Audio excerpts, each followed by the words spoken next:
Okay, so for this test tomorrow, there are three major things that we have to prove. We have to prove limit tool 1, which is suggests that the limit as x approaches c of x equals c. There's a second branch to this limit tool, but that one we don't have to worry about. The one where we suggest that the limit as x approaches c of a constant is a constant, we don't have to worry about that one. The second one that we have to worry about is quotient tool.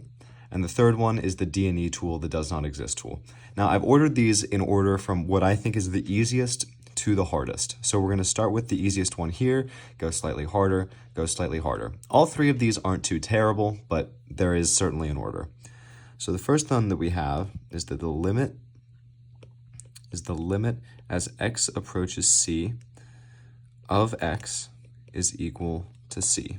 And we'll turn on do not disturb for this. So the limit as x approaches c of x is equal to c.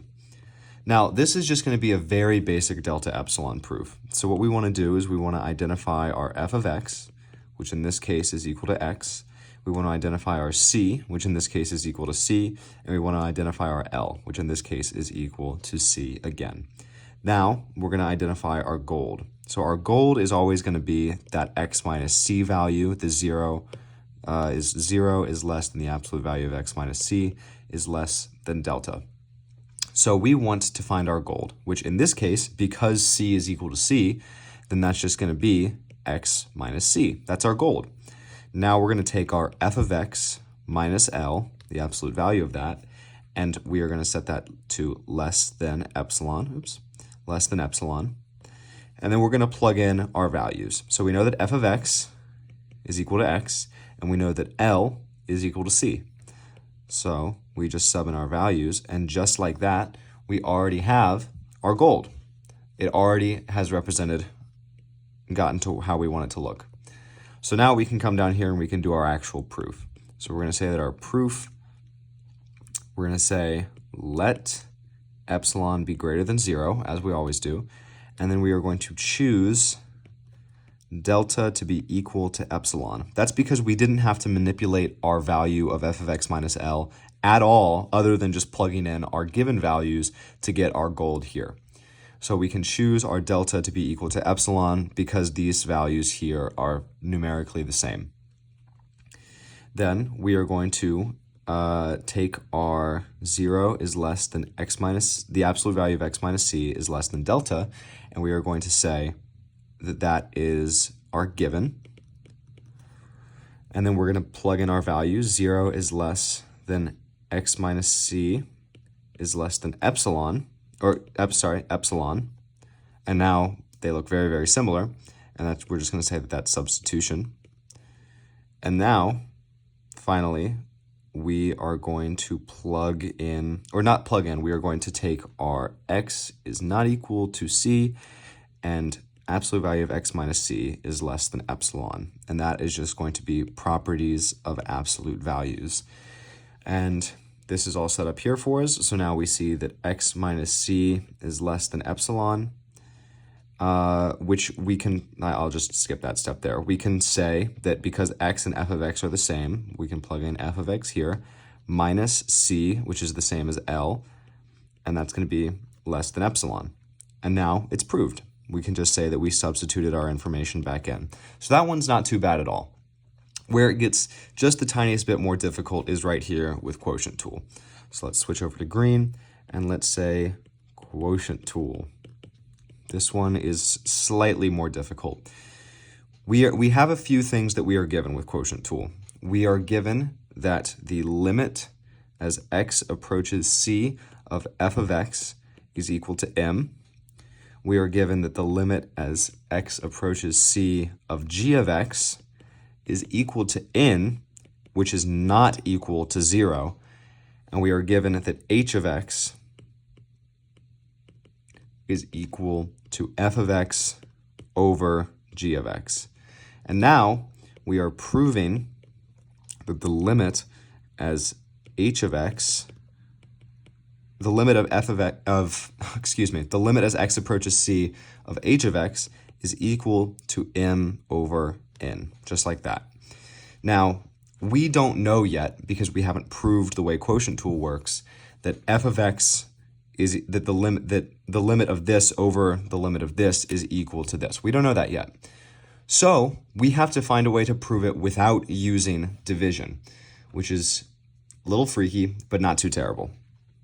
So we can start with our first given, which is that h of x is equal to f of x over g of x.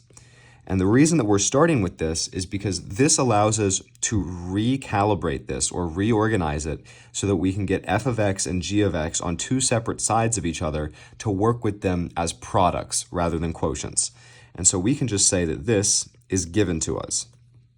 Now we're just going to do some very basic algebra, and we're going to multiply this g of x here over to this side of the equation, this h of x. Excuse me if my camera's not focusing. So we're going to say that this logically implies that h of x times g of x is equal to f of x.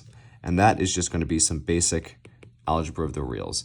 Now, from here, we have a very simple limit tool that we're going to use, which is just that if you put the limit as x approaches c on one side, which we're going to do here, then you have to put it on the other side. Now, that's not the actual function of that rule, but that's how it applies here. And that's going to be limit tool 6.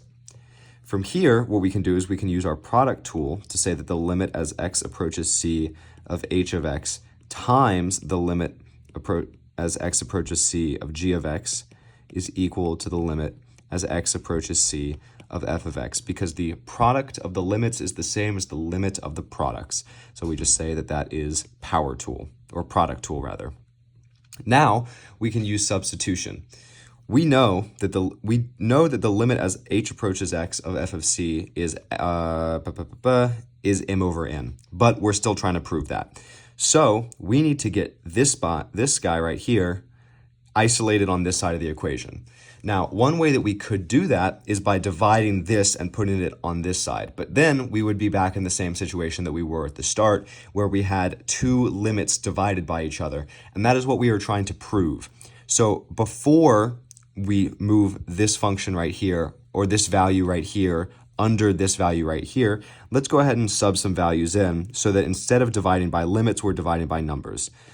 So the limit as x approaches c of h of x times the limit as x approaches c of g of x, which has been given to us as n, so that right there.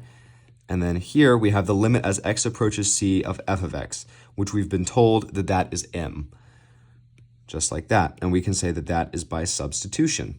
And then our final step here, we're going to say the limit as x approaches c of h of x is equal to m over n, also known as the limit of the quotient, or the quotient of the limits, or however you want to phrase it. And then that is going to be justified by the algebra of the reals.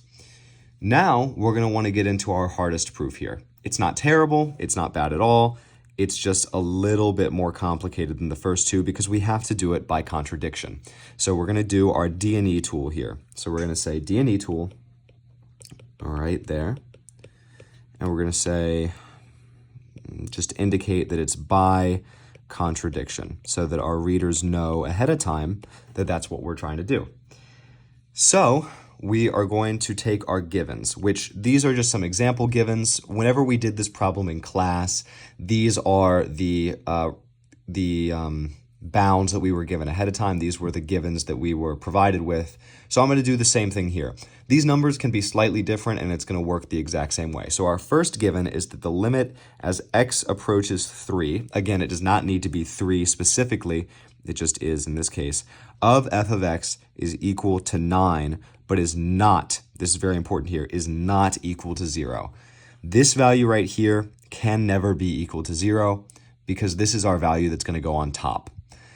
And the way that the DNE tool works is that if it's a value over 0, it works. If it's 0 over 0, then there's ways that it can cancel out, and we don't know for certain that it does not exist.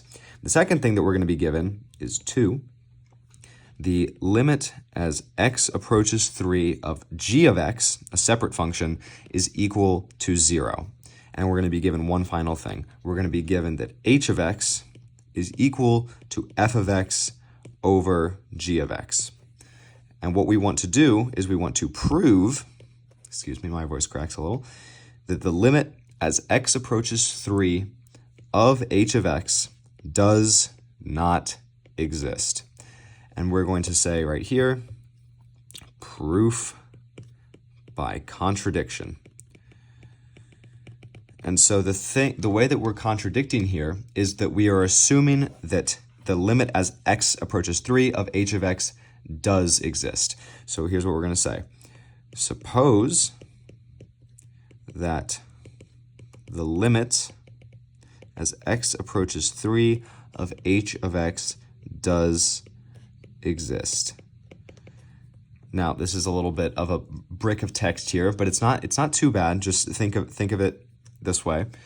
Then there exists an L that is an element of the real number system such that the limit as x approaches 3 of h of x is equal to L. So basically what we're doing here is that we're saying that if this value here, the limit as x approaches 3 of h of x, does exist, then it has to have a value. It has to have a result if we solve it. And we're saying that that result is L. We're saying that the limit as x approaches 3 of h of x is equal to L, and that L is an element of the real number system. So now we're going to take our givens and we are going to mess around with them until we can get this to look like this right here, or at least similar in a way that's going to work for us. So we're going to say that the limit as x approaches 3 of f of x is equal to 9. And that's been given to us, that value right there.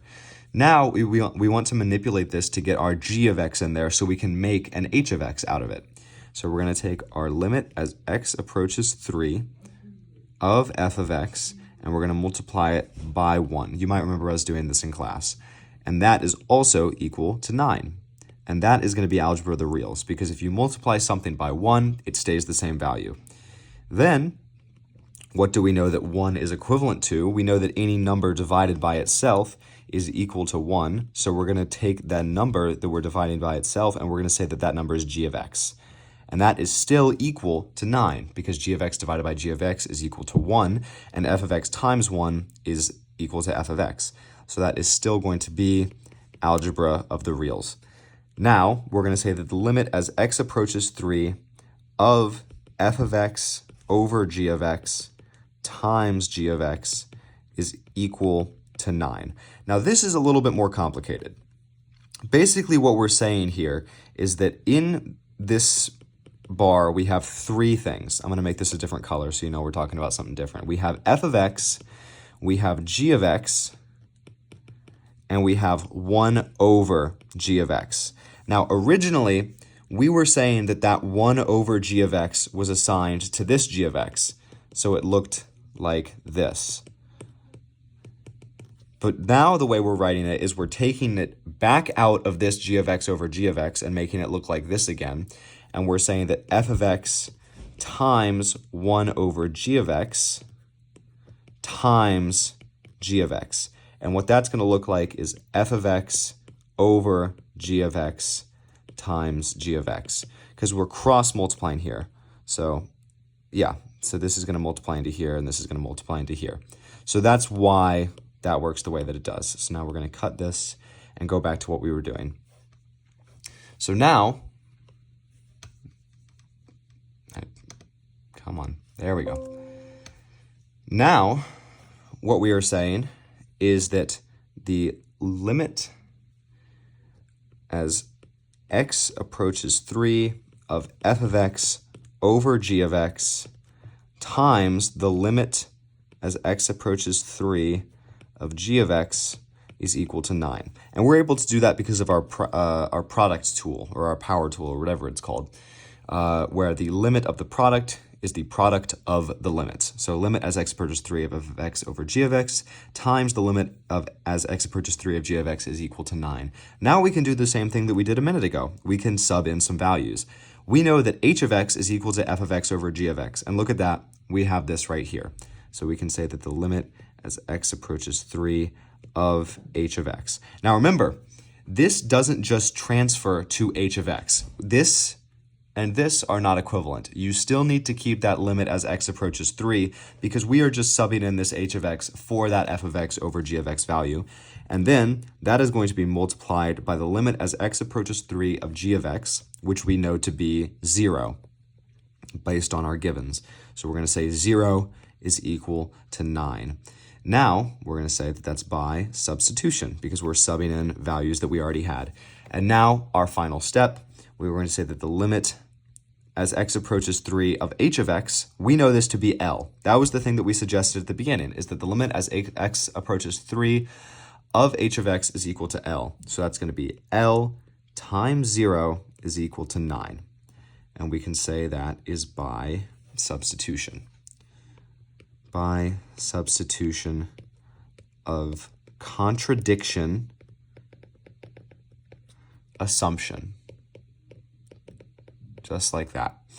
And now we're saying that 0 is equal to 9 because we know any value times 0 is equal to 0. And that is by a previous theorem of ours from the real number system. And we know that this is not true. So by contradiction, the limit as x approaches 3 of h of x does not exist. And that is how you do all three of those. I'm sorry if this was a little long-winded. I just wanted to explain them as thoroughly as I could. Good luck tomorrow, you guys.